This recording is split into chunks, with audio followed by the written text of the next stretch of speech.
আসসালামু আলাইকুম। ওয়ালাইকুম আমি আসসালাম। তারেক রহমান বলছিলাম। আজকে আমাদের যে হজ ফ্লাইটটি যাচ্ছে, এই হজ ফ্লাইটটিতে প্রথম হজ ফ্লাইট যাচ্ছে এই হজে, এবং আপনারা সেই ফ্লাইটে যাবেন।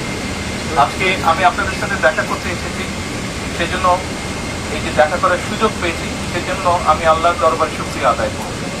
আপনারা প্রত্যেকেই আল্লাহর মেহমান। আমি দৃঢ়ভাবে বিশ্বাস করি আল্লাহর মেহমান যারা আপনারা আল্লাহর ঘরে যাওয়ার সুযোগ হয়েছে, আপনাদের তৌফিক হয়েছে, আপনারা যদি আল্লাহর দরবারে হাত তুলে কিছু চান, আল্লাহ ইনশাল্লাহ সেটি কবুল করবেন। আপনাদের কাছে আমার বিনীত অনুরোধ থাকবে, আপনারা এই বাংলাদেশের নাগরিক হিসেবে, বাংলাদেশের সন্তান হিসেবে হজে যাচ্ছেন, দয়া করে দেশ এবং দেশের মানুষের জন্য দয়া করবেন, দোয়া করবেন, যাতে করে আল্লাহ আমাদেরকে তৌফিক দেন, যাতে আল্লাহ আমাদের উপরে রহমত নাজিল করেন, যাতে আল্লাহ আমাদেরকে সাহায্য করেন। আমাদের সামনে যে সকল বিপদ আছে, আমরা দেশের সকল মানুষ একসাথে যাতে কাজ করে সেই বিপদ থেকে, সেই সমস্যা থেকে দেশকে বের করে আনতে পারি। দয়া করে আল্লাহ দরবারে হাত তুলে দোয়া করবেন, আমরা দেশের মানুষ সকলে যাতে শান্তিতে এই দেশে বাস করতে পারি।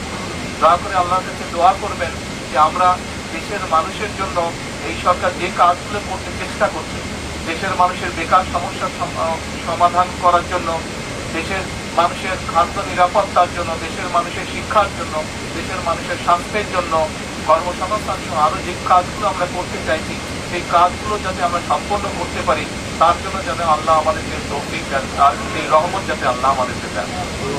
আর আপনারা হজে যাচ্ছেন, আমরা চেষ্টা করেছি সরকারের পক্ষ থেকে যদি কোনো ত্রুটি থাকে সেটিকে ঠিক করার জন্য। এই হজ ব্যবস্থা এই বছর যেটা হয়েছে, এটা অধিকাংশ কাজগুলোই আমরা সরকার গঠন করার আগেই সম্পূর্ণ মোটামুটিভাবে হয়ে গিয়েছিল। আমাদের খুব কিছু করার সুযোগ ছিল না, তারপরে আমরা যতটুকু করতে পেরেছি, আমরা কিছু কিছু ছোট ছোট কিছু কাজ করার সুযোগ ছিল, সেগুলো আমরা করার চেষ্টা করেছি। তার মধ্যে একটু একটা বড় কাজ আছে, আমরা চেষ্টা করছি 12,000 টাকা পর্যন্ত টিকিটের যে ভ্যালুটা আছে, 12,000 টাকা পর্যন্ত আমরা কমানোর চেষ্টা করছি।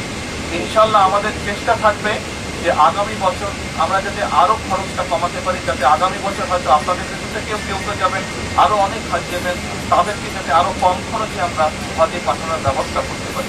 সেই তৌফিকও যাতে আল্লাহ আমাদেরকে দেন, সেই রহমতও যাতে দেন আল্লাহ, তা করে সেটির জন্য দোয়া করবেন। আপনাদের কাছে আমরা দোয়া চাইলাম দেশের জন্য, দেশের মানুষের জন্য। আমি নিজেও আমার জন্য দোয়া চাইছি, যাতে আল্লাহ আমাকে যে দায়িত্ব দিয়েছেন, সেই দায়িত্ব যাতে আমি মানুষের প্রত্যাশা মধ্যে পূরণ করতে পারি। আমরা যদি দেশের মানুষের জন্য আল্লাহ দরবারে হাত তুলেন, ইনশাআল্লাহ আল্লাহ সেই দোয়া কবুল করবেন, কারণ আপনারা আল্লাহর মেহমান। একই সাথে আমরা যারা দেশে রয়ে যাচ্ছি, আমরা দোয়া করছি আপনারা যারা যারা যাচ্ছেন, যতজন মানুষ যাচ্ছেন, প্রত্যেকে ইনশাআল্লাহ সুস্থ শরীরে পরিবারের কাছে যাতে ফিরে আসতে পারে, সুস্থভাবে এই দেশের আবার যাতে দেশের মাটিতে ফিরে আসতে পারে। পরিশেষে আবারও আপনাদের দোয়াতে আমার এই আপনাদের কাছে বিদায় নেই। আসসালামু আলাইকুম।